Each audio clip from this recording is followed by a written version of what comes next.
Olá pessoal, tudo bem? Eu sou a Carmen do blog Que Vi do Mundo e hoje eu venho mostrar o que eu li no mês de março. A comparar com o que eu lia no ano passado, neste ano eu estou lendo pouco. Mas vocês já sabem como é a minha vida, né? Então não dá nem pra ficar me justificando em todos os vídeos. Mas dessa vez eu li coisas assim de muito peso, não que eu não leia isso frequentemente, coisas assim. Mas eu acho que eu fiz uma concentração bem legal, vocês vão gostar. Pra começar, digo que quase tudo que eu li neste mês foi em inglês. Olha só que coisa boa, né? Quase tudo. Eu li 5 dos 5, 4 são em inglês. Mostra logo pra parar de enrolação. As I Lay Dying, do William Faulkner. Enquanto Agonizo, esse livro tem este título em português. Eu amo o título deste livro em português. Eu já vi em espanhol, tem sentido equivalente, em inglês também o sentido é equivalente, mas não é a questão do significado apenas. Por que significado? Pelo significado eu poderia gostar do título em outros idiomas. Eu gosto também da sonoridade, do significado da sonoridade desse título em português. Eu acho forte, enquanto agonizo. Dá uma ideia muito boa do que acontece aqui. Aqui é Faulkner sendo Faulkner. O que quer dizer isso? Vários focos narrativos, fluxo de consciência, uma família desmantelada. Desmantelada em que sentido? Emocionalmente desmantelada, né? E solidão, né? O fato de ter vários focos narrativos, ou seja, cada capítulo ser narrado por um dos membros diferentes, não só os membros da família narram, hein?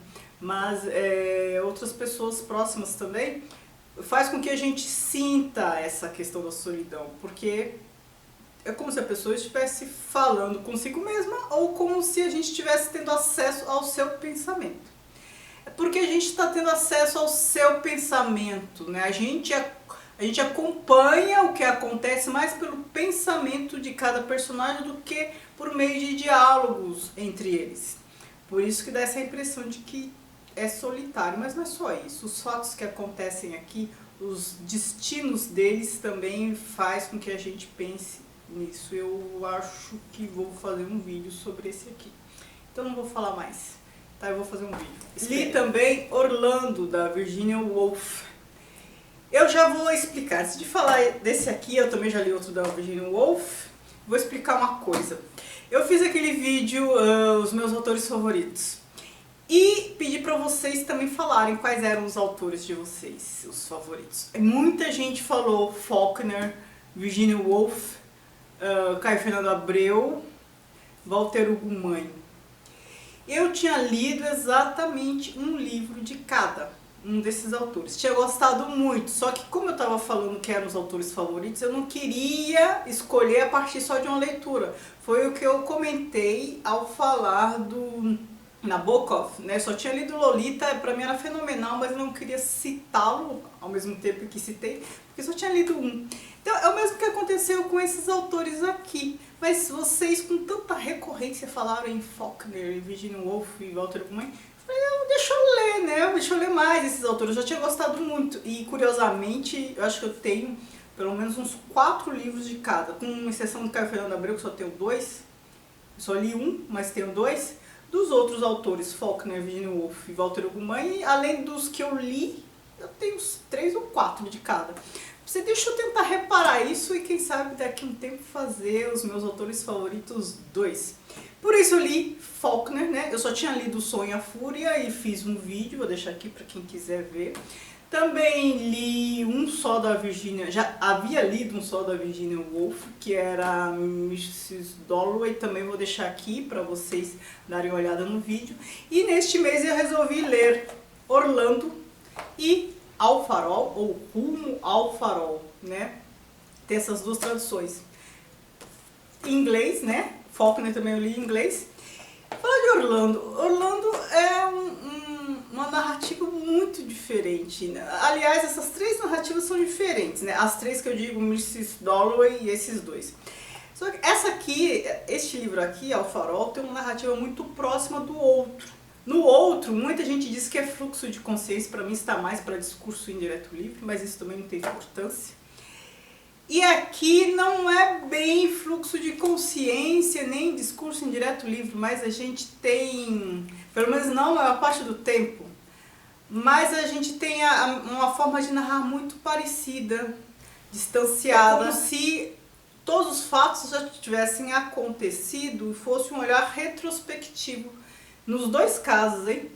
Na Mrs. Dalloway e neste aqui, Ao Farol, eu fiquei com essa impressão. É como se, mesmo a gente tendo contato com os pensamentos, entrando em contato direto com os pensamentos, seja por fluxo de consciência ou discurso indireto livre, a gente, pelo menos eu fiquei com aquela sensação de que era um flashback, que as coisas já tinham acontecido. A gente estava tendo contato com o pensamento do personagem, não no momento em que ele estava pensando, não em curso, pensamento em curso, mas algo que já havia passado. Eu não sei porque que eu fiquei com essa impressão nos dois casos, né? Porque naquele caso do Mrs. Dalloway, é um dia narrado, aqui não, aqui são anos. Então, assim, nos dois casos, aliás, nos três casos, a gente tem o tempo como um fator, assim, quase um personagem da história.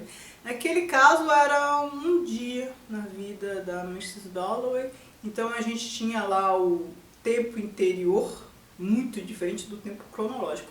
Aqui não. Aqui tem uma passagem de ano, acontece uma coisa, acontece outra, vem a guerra, passa a guerra, mas ainda assim a gente tem, eu falo a gente, né? Eu acho que eu sou a síntese do mundo, né? Não, mas eu fiquei com aquela sensação de que era um apanhado, assim, as coisas já tinham acontecido e eu estava diante de uma história concluída já, né? Foi essa sensação que eu fiquei.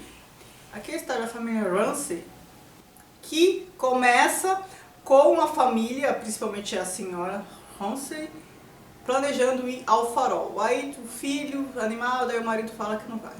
E aí tem todas aquelas questões de ir ou não ao farol, e esta tentativa de ir ao farol permeia boa parte da história. Aqui a gente tem o cotidiano dessa família, a personalidade da senhora Ramsay é algo assim que chama muita atenção. Ela contrasta um pouco com as personagens da Clarice Lispector, hein? As mulheres bege de Clarice Lispector, embora tenha uma vida muito parecida, ela tem um posicionamento bem diferente das mulheres de Clarice Lispector. O tempo passa nessa família, vai e vem das coisas, não tem muita dinâmica de ação. O que é legal aqui é a percepção dos personagens, a forma de compreender as coisas e a mudança na personalidade, a passagem do tempo, morte de um, morte de outro, como as coisas seguem. Então, assim, é um ritmo de vida sendo percebido por pessoas comuns, né? É o cotidiano narrado a partir da percepção de pessoas de uma família. Então, assim, a mudança de comportamento em relação a algumas coisas, as mágoas e tudo mais. Então, é novamente a questão do tempo interior tendo mais peso do que o tempo cronológico, com a diferença que aqui passa muito tempo, em Mrs. Dalloway não passa, é uma noite só, é um dia só. E aqui, para falar de Orlando, aqui essa questão do tempo também é bem marcada. Aqui são 350 anos na vida de Orlando, uma figura assim atemporal, assexual e tudo mais. Eu acho que a Virginia Woolf fez esse livro aqui para se divertir. Acho que ela trabalhava tantas essas questões mais densas e tal, que ela resolveu fazer ufa, deixa eu me divertir um pouquinho. Aqui, Orlando é um personagem que passa por momentos históricos diferentes da Inglaterra. Então, 350 anos de Inglaterra. Então, assim, reinado de Elizabeth, depois reinado de Rainha Vitória, está lá Orlando com suas peripécias. E Orlando, a princípio, era homem, depois ele nasce mulher, assim, simplesmente se transforma.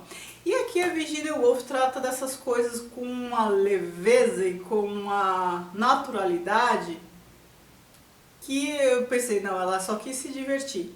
Não que o assunto não seja sério, não que ela tenha abordado essas questões de maneira leviana, mas é com leveza, é diferente.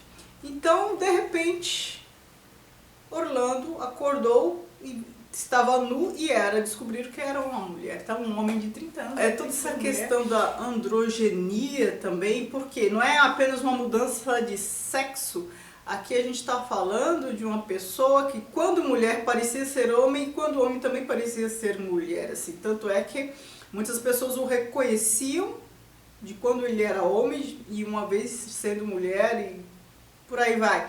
Ou seja, já havia um quê de masculino e feminino em Orlando, sendo ele homem, sendo ele ela. Então ela trata dessa questão de alma masculina e alma feminina habitando um corpo, pouco importando se esse corpo é do sexo masculino ou do sexo feminino. E aí ela brinca com a passagem do tempo e brinca com essa questão do gênero, do masculino e do feminino. É bem divertido. E a narrativa eu falei que é muito diferente, porque tem um ritmo diferente. Parece uma outra pessoa escrevendo. Aqui, embora a narrativa não seja exatamente igual a Mrs. Dalloway, é muito parecida, a gente reconhece a mesma autora. Aqui parece uma outra pessoa escrevendo, né?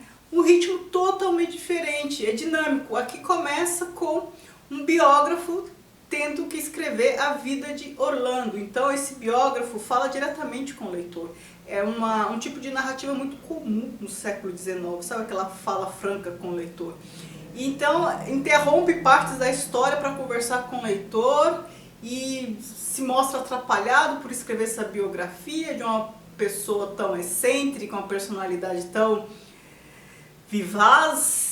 E uma dinâmica incrível, a gente lê isso aqui muito rapidamente. E olha que eu li em inglês. E não é porque é fininho, é porque o fluxo, a dinâmica de narrar é bem intensa.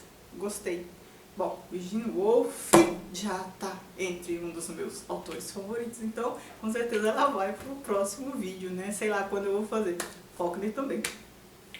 O outro inglês que eu li foi James Joyce, Retrato de um Artista Quando Jovem. Esse é um pouco maior. Para começar a ler James Joyce, né? Eu já falei para vocês que eu comecei a ler Ulisses há um tempo, mas parei. E aí já me falaram que é melhor ler este primeiro para depois ler o outro, porque o personagem aqui aparece lá. E aí eu li. Aqui é um romance de formação, né? Aqui o James Joyce está narrando a juventude dele. Toda uma formação religiosa. Então assim, Stephen, não sei como fala, o personagem daqui é o superego do James Joyce. E ele tem uma formação religiosa pesada, claro, depois ele rompe. Então assim, isso marca muito a vida dele. Então é a experiência dele no colégio, né, de formação religiosa, com a relação com o pai e tal. Bem interessante. Uma romance de formação bem típico. Não sei se vou fazer vídeo específico sobre esse, provavelmente não, porque eu não estou dando conta de tanta coisa. Mas devo comentá-lo mais, porque ele faz parte daqueles 100 melhores livros de todos os tempos. Aí lá no vídeo eu comento mais, tá? E o último livro é o do José Luandino Vieira, um angolano, né? Já que vocês viram aquele meu vídeo sobre literatura angolana, eu disse que estava lendo O Livro dos Guerrilheiros, narrativas.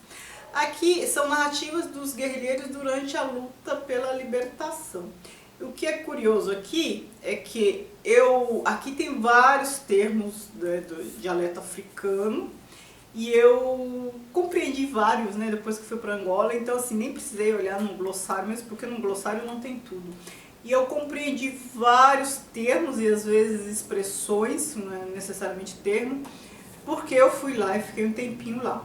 Mas para quem não conhece, assim, dá pra ler numa boa, né? Tem um pouquinho de dificuldade, mas dá pra ler numa boa. É uma narrativa que lembra muito Mayombe, porque aqui são várias histórias contadas por várias pessoas. Mayombe também tem esse quê, né? Focos narrativos diferentes durante a guerra, embora tenha um fluxo, uma história central, né? Então tem uma história central e várias percepções, vários focos narrativos. Aqui não, aqui são várias narrativas soltas, mas todos estão na mesma situação, que é o contexto de guerra por libertação de Angola. Li livros muito bons e também não li mais, por quê? Porque eu estou fazendo a leitura do Trato dos Viventes e também de Visão do Paraíso. Então assim, São 100 páginas por mês para cada um, ok, são 100 páginas, mas não é literatura, né, gente? São livros assim que a gente tem que marcar, tem que anotar, tem que ler devagar. É outro tipo de livro, de não ficção, é livro para ensinar a gente um monte de coisas sobre a vida, sobre o Brasil. Então, eu tô me atendo, né, bastante a essas leituras. E também a outra questão que eu tô dando aula, eu tenho 5 turmas, né? Além do meu trabalho comum no estado, tenho 5 turmas, então eu tô lendo. Eu acho que no mês que vem eu vou mostrar algumas coisas que eu tô lendo para as disciplinas que talvez interessem vocês. Tem algumas coisas que eu acho que vão interessar. Tá bom? Então foi isso. Me contem o que vocês leram, me contem como vocês estão rendendo, porque eu tô um pouco frustrada. Eu lia mais, né? Mas eu também tinha mais tempo livre do que eu tenho agora. Eu trabalhava menos. Agora eu tô trabalhando demais e tô fazendo o que eu posso. Muito obrigada por assistir. Não se esqueçam de avaliar o vídeo, de me seguir nas redes sociais, o Que Vi do Mundo, Instagram e Facebook. E no Instagram eu marco lá algumas coisas, pontuo algumas coisas diferentes daqui. E às vezes me pedem sugestão nos comentários, eu posto a sugestão no Instagram. Argumentação, crítica literária, essas coisas. Então me segue lá também. Muito obrigada por assistir. Beijos e tchau, tchau.